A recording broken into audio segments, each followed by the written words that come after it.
And welcome back, everybody, to the TLS round of 16, day 1 with groups A and B. We've already seen a pretty crazy ZVZ where Zeke got taken out by South Park. The first game of mighty Zeke, the legendary Zeke in the TLS, and he gets taken out. Oh, what a start that is. I mean, the first thing we see in the round of 16 is Zeke taking a loss in a Zerg v Zerg. Yeah. Don't even quite know what's happening there. But it's good times, man. I love TLS. I love it. You gotta love upsets, haven't you? I mean, they keep things really interesting. I mean, okay, we could see Zeke 2-0 his group, everyone very impressed, but he's got something to fight for now. He's got to come back into this, and he's got to win people back over again. So he's got it all to do. Indeed. And speaking of upsets, this next matchup is going to be TechnicS versus G5, where once again, everyone's favoring TechnicS. Nobody believes in G5. But let me tell you something. He's G5. He's got a rap song about him. So, you know, if anyone's going to throw an upset in this group, I mean, I was looking at the whole round of 16. I was like, you know, if I had to pick one underdog who could actually just come out of the group, even though nobody predicted, it would be G5. Yeah, I think G5's definitely got it in him. You know who else? Project. What's the deal? Why does nobody like Project anymore? I think, I don't know. I mean, just from my perspective, like his games in the round of 24 and even in the qualifiers were slightly shaky. You know, like dropping that game to Infected, or was it Infected? I think it was to Infected in the qualifiers. It was to some Zerg. Might have been. No, I'm pretty sure it was Infected. I think so. And then even his games against Enjoy Me, who, you know, in my mind, he should have absolutely crushed. They were quite close. Yeah. So, I don't know. I think, you know, he's definitely a solid player, but he's not really in top form right now.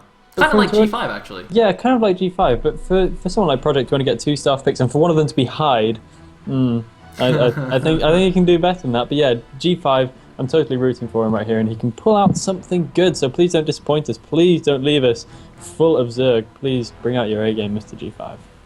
All right. With that, I think we shall get into the game. You ready, Elegant? I'm ready. All right, here we go. TechnicS versus G5 in set 2.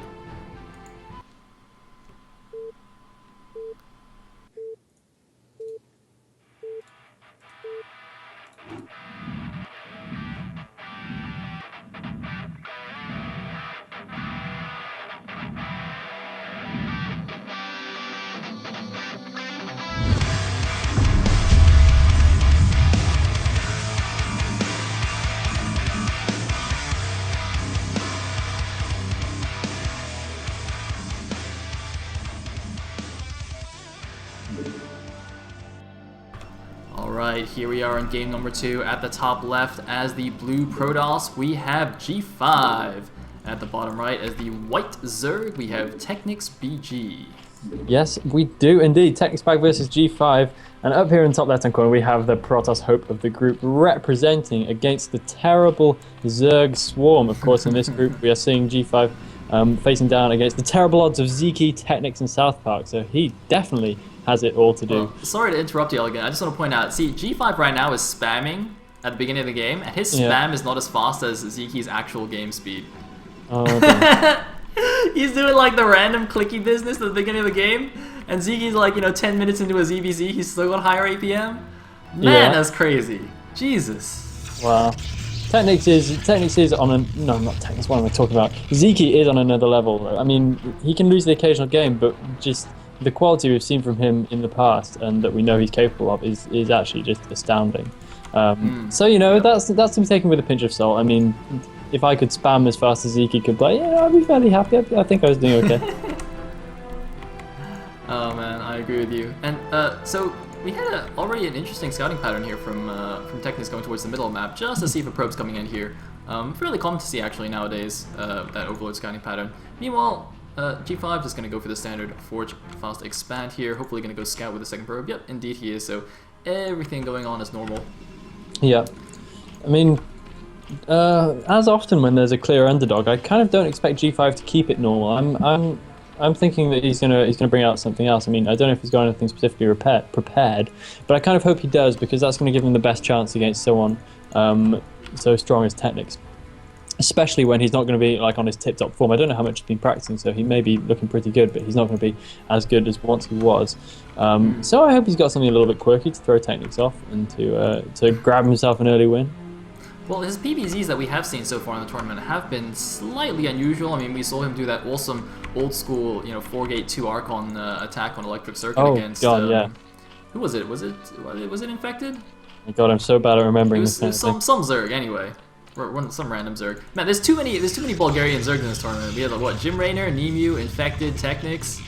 At least if they were like different nationalities, I might be able to remember. It would be easier, wouldn't it? Yeah, they're all Bulgarian, they're all Zergs. We actually had 5 Bulgarians total in the tournament. I can't remember who the 5th one was actually. Wow, representing. Yeah. And Drone goes down. I don't know why TechnicS thought he could take that. In Brood War, probes always win against drones 1 versus 1. If you don't micro, if you just right click, they just win. So I don't know why TechnicS actually just did that. That was very. He must have forgotten about it. I mean, it's easy to do, but we expected a little bit from TechnicS. But yeah, he must have just forgotten about that drone. We see a pretty tight wall in right here from G5, so that's going to leave only a gap in the middle for a Zealot and not much else. So if he wants to get the Dragoons out, he's going to have to destroy that gateway. I wouldn't have imagined he'd destroy the forge, but that's okay. By the time you're wanting to get any large numbers of Dragoons out of your base, then you pretty much don't need that gateway anymore anyway. But yeah, just as an aside, it can affect the early game. Interesting pylon positioning right there as well. Now, not cannon. Yeah, it's kind of okay. I agree. I don't particularly like having to kill your own buildings to get out, but it is slightly awkward to wall in this position anyway, so I think it's totally fine. One thing I don't like is that TechnicS has taken his close third. The close third on this map, on Neo Jade, has a reduced gas geyser there. You can see it's only 1500 instead of the normal 5000 value. Now that was actually a balanced decision made for this version. In the original version of Jade, that was a full geyser, but then I think because Zergs were having trouble on this map, they actually reduced the value of that geyser so that in ZVP in particular, and in ZVT as well, when the Zerg takes a far away third at another main or natural, they get the full gas, whereas a Protoss or Terran taking the close third gets a reduced gas. So that helps the Zerg in both of those matchups. And for some reason, TechnicS has decided to completely ignore that and take the close third anyway, which completely negates any of that, pro-Zerg balance on this version of the map. So I don't really understand why he's done that. Wow, that's the knowledge bomb. The real knowledge bomb. You come out with these most weeks, you hit me with something like this. I mean, it's not quite the man in the missile turret, but it's good. That's good stuff. This is more useful. This is more I don't think anything beats the man in the missile turret, Elegant. That's a little bit too much to ask. Yeah, that would be a little bit too extreme because that's good knowledge. Everyone needs that knowledge. Anyone who doesn't already know, check it out. There is a man who lives in the missile turret. But that's a lot of lings, Elegant. That is a lot of lings. I was just about to mention it. And how prepared is G5? I would say pretty much 0 to 1 out of 10 prepared for this. And there's not even a tight wall on the left hand side. And G5's own cannon is going to go down. His second cannon is going to go down. G5 is about to have to defend with probes only. And GG immediately. No! G5. G5. Oh, G5. Well, why did you do this? I guess the gas value at your third doesn't matter. If you're just gonna kill him with Zerglings, yeah, that doesn't take much gas. His plan becomes clear, yeah. That wasn't even Speedling. Was that Speedlings? Yeah, they were Speedlings. They were Speedlings, okay, thank God. It finished right before they actually went over, so that was good timing, but a little bit of a sad way for G5 to go out in his first game there. Little? That's depressing. So so G5 goes 0 and 1, Zeki goes 0 and 1. I didn't necessarily expect G5 to win, but I didn't expect that. I mean, that is a rookie error to allow that kind of thing to happen. 1 cannon, not enough scouting information.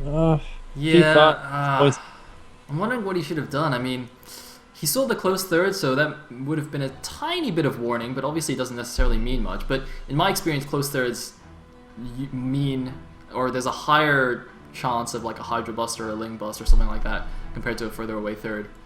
But yeah, I guess more importantly, just once that first scouting probe died, maybe just immediately send out a second one or something like that, or at least just build a second cannon for safety. But otherwise, what are you gonna do? It's Zerg, man. It's Zerg. But for the sake of 150 minerals, you have to be safe. You don't have the choice when you haven't got the scouting information to not make the extra cannon.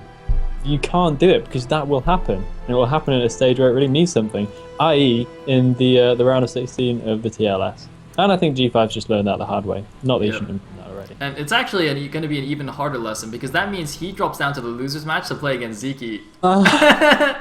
Who'd have thought it? Oh man, he must be so mad. I bet after he lost this game, he's like, oh, all right, well, at least I get to play South Park now. You know, maybe I can win against him. And then it's like, oh, wait, what? What? Wait, Ziki? best player ever happens to be in the losers match, so that's good. Now, if G5 beats Ziki, then I won't quite know what I'm casting. That's gonna silence all of the haters who are like, oh, G5 shouldn't have made it out of the round of 24. That's gonna silence anyone who ever tries to make a prediction again. But of course, we're not going to losers match after this. We will go to the winners match first. That will be South Park versus TechnicS, of course. So we'll bring you guys that game right after this break.